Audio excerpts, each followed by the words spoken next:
Every thinking person fears nuclear war, and every technological nation plans for it. Everyone knows it's madness, and every country has an excuse. There's a dreary chain of causality. The Germans were working on the bomb at the beginning of World War II, so the Americans had to make one first. If the Americans had one, the Russians had to have one.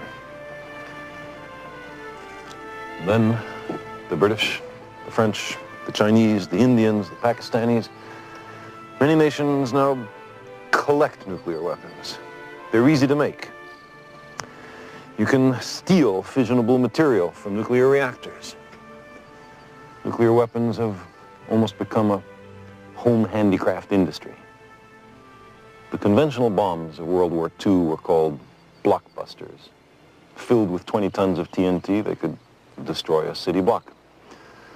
All the bombs dropped on all the cities of World War II amounted to some 2 million tons of TNT, 2 megatons.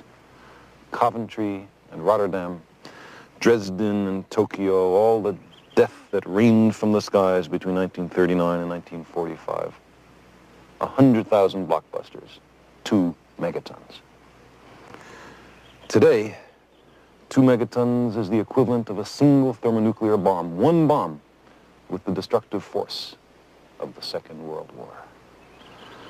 But there are tens of thousands of nuclear weapons. The missile and bomber forces of the Soviet Union and the United States have warheads aimed at over 15,000 designated targets. No place on the planet is safe. The energy contained in these weapons, genies of death patiently awaiting the rubbing of the lamps, totals far more than 10,000 megatons, but with the destruction concentrated efficiently, not over 6 years, but over a few hours. A blockbuster for every family on the planet. A World War II every second for the length of a lazy afternoon.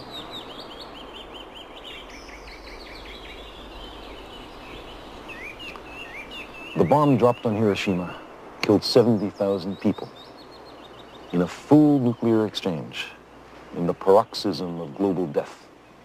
The equivalent of 1 million Hiroshima bombs would be dropped all over the world. But in such an exchange, not everyone would be killed by the blast and the firestorm and the immediate radiation.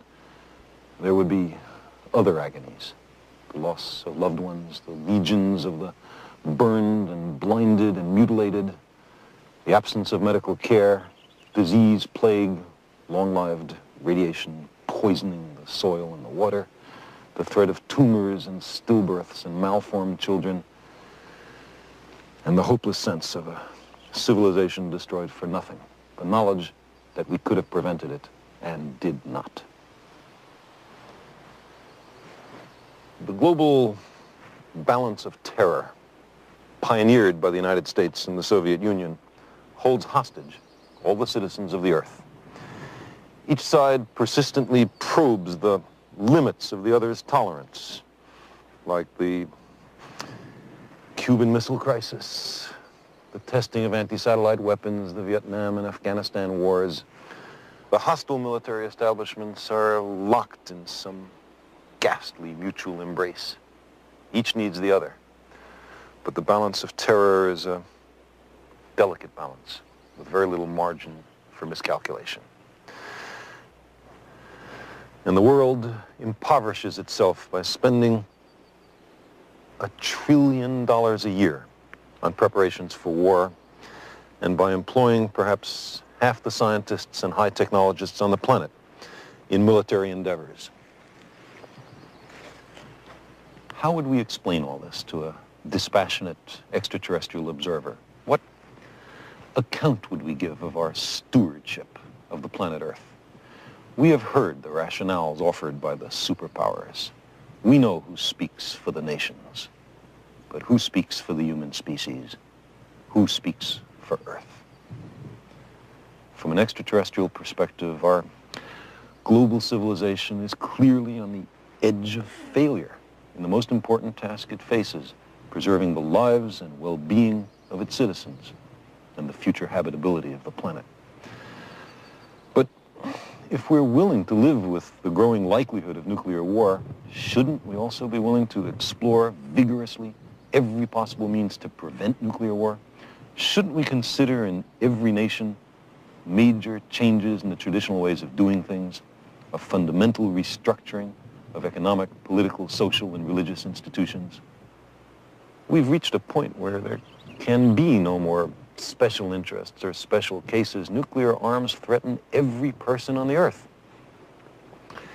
Fundamental changes in society are sometimes labeled impractical or contrary to human nature, as if nuclear war were practical, or as if there were only one human nature. But fundamental changes can clearly be made. We're surrounded by them. In the last 2 centuries, abject slavery, which was with us for thousands of years, has almost entirely been eliminated in a stirring worldwide revolution. Women, systematically mistreated for millennia, are gradually gaining the political and economic power traditionally denied to them. And some wars of aggression have recently been stopped or curtailed because of a revulsion felt by the people in the aggressor nations. The old appeals to racial, sexual, and religious chauvinism and to rabid nationalist fervor are beginning not to work. A new consciousness is developing which sees the earth as a single organism and recognizes that an organism at war with itself is doomed. We are one planet.